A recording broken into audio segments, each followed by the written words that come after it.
দেখাবো। এটার নাম কি বলো তো? কি নাম?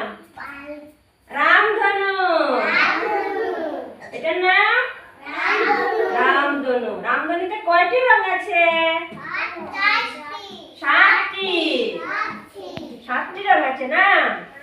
বলো তো এখানে কি কি রং আছে? পারবেন না বলতে? বলো। এইটা কি রং?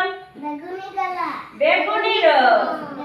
তারপরে নীল রং। তারপরে আকাশী রং। তারপরে সবুজ। এটা